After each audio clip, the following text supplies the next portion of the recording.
Najlepša hvala obema. Kdaj bo konec premoga? Kaj pravi država in kaj pravijo nevladniki?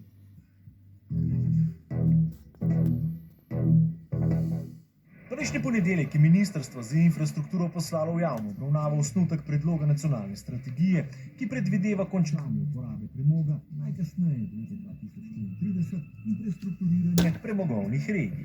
2033 je bilo prikazano, da je tista letnica, ki je najbolj primerna za izstop. Mi se moramo odločiti, kdaj bomo prenehali uporabljati premog. Pred očmi moramo imeti, kot sem rekel, finančno, ekonomsko sliko in predvsem na drugi strani gospodarsko in čisto človeško, kaj z vsemi temi zaposlenimi v regiji. Kako nadomestiti kakih 2000 delovnih mest, ki bodo izpuhtela iz Šaleške doline, je pomemben del strategije. Družba Deloitte, ki je bila zbrana, da to strategijo pripravi, je naredila vrsto intervjujev, tako da kar nekaj priložnosti za nova delovna mesta so identificirali.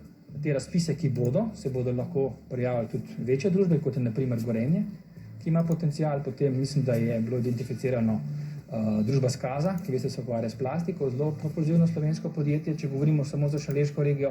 Ne smemo pozabiti na Zasavje, ki ima tudi kar nekaj zelo dobrih takih startupov. Slovenija, ko gre za opuščanje premoga in uvajanje sončne, vetrne in geotermalne energije, močno zaostaja za evropskim povprečjem.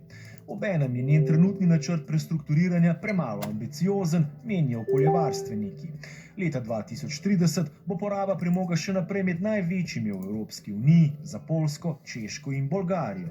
Slovenia, in the National Energy and Climate Plan, has committed to reduce coal by at least 30% by 2030, whereas existing climate targets, so the EU Green Deal, require a reduction of at least 85% and if not 100% to get to a full Paris-compatible pathway. Slovenijo bodo na poti do brezoglične družbe prehitele tudi tiste države, ki trenutno uporabljajo več premoga. By 2030, Slovenia's position is set to get worse because countries that currently use more coal than Slovenia are planning a more rapid phase out of coal. So, for example, Greece has committed to phase out coal by 2028 and currently uses more coal than Slovenia in the electricity mix. V Sloveniji sončnih in vetrnih elektrarn pridobimo komaj 2% električne energije. Študije pa kažejo, da bi samo sončno energijo lahko proizvedli skoraj dvakrat toliko električne energije, kot je proizvedemo zdaj. Torej, če bi samo delček tega potencijala izkoristili, bi zagotovo že naredilo veliko razliko. In nekaj, kar Slovenija tudi nima in ni bilo neke politične volje, da bi naredili, je tudi priprava scenarija, torej nek scenarij za Slovenijo, ki bi se leta 2050 napajala izključno iz obnovljivih virov energije.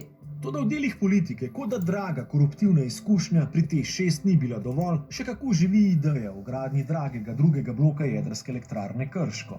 Tak projekt pa bi nas od brezoglične družbe zgolj oddaljil. Še posebej, ko obstajajo alternative, ki so cenejše, ki so dostopne danes in na katere praktično stavi celoten drug svet. There are countries with much worse solar resources. So, for example, the Netherlands that have much more ambitious plans than Slovenia over the next decade for deploying solar. Ob koncu še vprašanje državnemu sekretarju. Če bi vedeli to, kar veste danes, bi podprli TEŠ6. Odločitev, ki je bila v tistem trenutku, je bila upoštevaje takratne cene električne energije, takratne cene CO2 kuponov. Če bi podoben investicijski program delali danes, se bojim, da se za TEŠ6 ne bi odločili. Torej ni prav nobenega razloga, da bi znova stopili na nepravo pot. Tehnologijo imamo, cilj po razogljičenju pa je hitro in varno dosegljiv.